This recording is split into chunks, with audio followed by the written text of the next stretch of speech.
Hello बच्चों। तो अभी जो हम क्वेश्चन डिस्कस करने जा रहे हैं वो IIT JEE 2019 का है, इलेक्ट्रोकेमिस्ट्री से कंडक्टेंस टॉपिक से। आइए देखते हैं।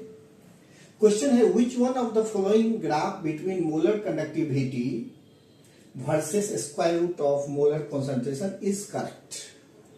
तो इसमें से कौन सा ग्राफ देख के ही पता चल रहा है कि ये इक्वेशन ऑफ स्ट्रेट लाइन का ग्राफ है। तो इक्वेशन ऑफ स्ट्रेट लाइन होता क्या है आपको पता है, y equal to m x plus c.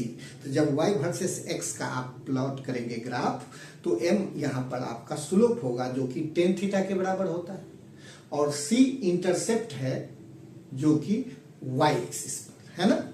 तो आइए देखते हैं। तो हम लोग एक इक्वेशन पढ़ते हैं Debye Huckel Onsager equation, DHO equation. ये क्या होता है, molar conductance at any concentration equal to molar concentration at infinite dilution minus B root सी।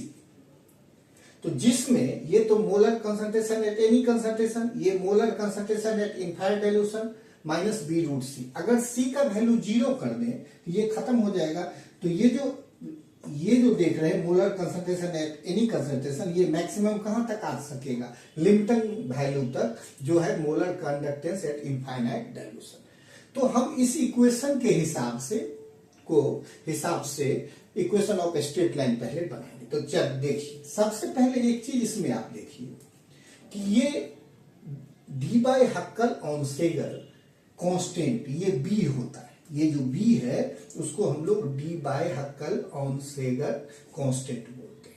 और सेम काइंड ऑफ इलेक्ट्रोलाइट के लिए बी का वैल्यू सेम होता है, जैसे NaCl, KCl सब AB टाइप है। देखिए CgCl, सीजियम क्लोराइड, तो सारे के लिए सेम होगा। जैसे MgCl2, CaCl2, तो ये सेम टाइप का अगर इलेक्ट्रोलाइट है तो उसके लिए ये जो बी है ओनसेगर इक्वेशन कांस्टेंट जिसे आप कहते हैं उसका वैल्यू सेम आता है। इसका मतलब ये हमारा बी समझ में आ गया। उसके बाद ये molar conductance eight infinite dilution जो है, अब NaCl है और KCl है। तो अब हमें पूछा जाए कि इनफाइनाइट डाइल्यूशन पर मोलर कंडक्टिविटी किसका ज्यादा होगा, NaCl का कि KCl का। तो NaCl ब्रेक करेगा तो Na प्लस और Cl माइनस, KCl ब्रेक करेगा तो K प्लस और Cl माइनस। तो Cl माइनस क्लोराइड आयन तो दोनों में कॉमन है। तो अब कंडक्टिविटी बेसिकली डिपेंड करेगा Na प्लस और K प्लस पर। तो हम लोग पहले से पढ़े हैं कि जो केटाइन का साइज छोटा होता है, जिसका आयनिक पोटेंशियल ज्यादा होता है, तो वो हाइड्रेट होने की टेंडेंसी ज्यादा होता है। तो केटाइन का साइज अगर छोटा है तो वो हाइड्रेट होने की टेंडेंसी ज्यादा होगा, और हाइड्रेट होने की टेंडेंसी ज्यादा होगा तो एक्वस स्टेट में साइज उसका बड़ा हो जाएगा। इसीलिए हमने देखा कि size of Na plus aqua और K प्लस एक्वा में Na प्लस एक्वा का साइज बड़ा हो जाएगा। किसका? क्योंकि इसकी हाइड्रेटिंग टेंडेंसी ज्यादा है। तो अब जाहिर है कि जिसका साइज बड़ा हो जाएगा उसका मूवमेंट कम हो जाएगा। तो Na प्लस का साइज एक्वस स्टेट में K प्लस एक्वस स्टेट में उससे बड़ा हो जा रहा है। तो इसीलिए इसकी आयनिक मोबिलिटी क्या हो गई, कम। तो आयनिक कंडक्टिविटी कम। तो इसीलिए अब देखिए कि आयनिक मोबिलिटी इनवर्सली प्रोपोर्शनल होता है साइज ऑफ केटाइन। तो एक चीज तो समझ गए कि बी का वैल्यू समझ गए कि बी जो है दोनों के लिए बराबर होगा, और ये इनफाइनाइट डाइल्यूशन पर जो कंडक्टिविटी है वो KCl का ज्यादा होगा और NaCl का कम। अब हम इस इक्वेशन को ऐसे लिखते हैं, ये जो है बी वाले पार्ट को इधर लाते हैं और इनफाइनाइट डाइल्यूशन वाले पार्ट को इस साइड। तो हम इसको लिख सकते हैं minus b into root c plus molar conductivity at infinite dilution. अब अगर इसको इक्वेशन ऑफ स्ट्रेट लाइन पर लेते हैं तो y equal to m x plus c. अब देखिए y equal to m x plus c, तो y की जगह पर क्या है, molar conductivity at any concentration. m आपका स्लोप माइनस बी है और स्क्वायर रूट ऑफ c की जगह x आएगा।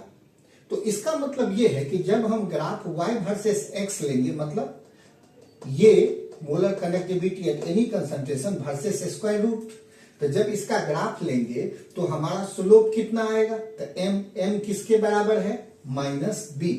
तो स्लोप हमारा माइनस बी आया जो कि टेन थीटा के बराबर होगा। तो थीटा बराबर क्या होगा, टेन इनवर्स माइनस बी। इसका मतलब ये बी का वैल्यू जो NaCl के लिए है वही KCl के लिए। तो जब बी का वैल्यू सेम है तो थीटा भी तो दोनों का सेम ही होगा, थीटा में कोई अंतर नहीं होगा। जो थीटा NaCl के लिए वही KCl के लिए, क्योंकि थीटा बराबर tan inverse minus b. Okay, अब आइए इंटरसेप्ट देखते हैं। तो यहाँ इंटरसेप्ट कितना होता है, y बराबर mx प्लस सी में c ही है y एक्सिस पर इंटरसेप्ट, और ये किसके बराबर है, molar conductivity at infinite dilution. इसीलिए हमारा जो इंटरसेप्ट है c, ये किसके बराबर है, molar conductivity at infinite dilution. अब आइए, तो ये तो हमको समझ में आया कि NaCl का हो या KCl का ग्राफ हो, दोनों में स्लोप निगेटिव है, दोनों में स्लोप निगेटिव है। दूसरी बात, दोनों का बी का वैल्यू दोनों के लिए सेम है, तो थीटा दोनों में सेम होगा। अब आप देखिए कि एक NaCl एक KCl, तो आप देखिए NaCl का इनफाइनाइट डाइल्यूशन पर मोलर कंडक्टिविटी कम है, KCl का ज्यादा, तो यही तो हमारा इंटरसेप्ट बनेगा। तो मान लीजिए कि ये NaCl के लिए बना और ये KCl के लिए, तो NaCl के लिए कम हो गया इनफाइनाइट डाइल्यूशन मोलर कंडक्टिविटी, और KCl के लिए ज्यादा हो गया, लेकिन स्लोप तो दोनों का निगेटिव होगा। तो ये हमारा आ गया NaCl के लिए, और ये हमारा आ गया किसके लिए, KCl के लिए, और इसका भी वही थीटा और इसका भी वही थीटा। तो ये हमारा इनफाइनाइट डाइल्यूशन का हो गया, किसका, NaCl के लिए, और ये इनफाइनाइट डाइल्यूशन का वैल्यू कहां पर, KCl के लिए। तो KCl का ज्यादा है, NaCl का कम, तो y एक्सिस पर इंटरसेप्ट KCl का ज्यादा लिए, NaCl का कम, और दोनों में स्लोप निगेटिव है, थीटा भी दोनों का बराबर। इसलिए कौन सा हमारा आंसर होगा, जरा चेक करिए, तो ऑप्शन सी जो है वो एक करेक्ट आंसर होगा। उम्मीद करते हैं कि आप बढ़िया से इसको समझे होंगे। Thank you.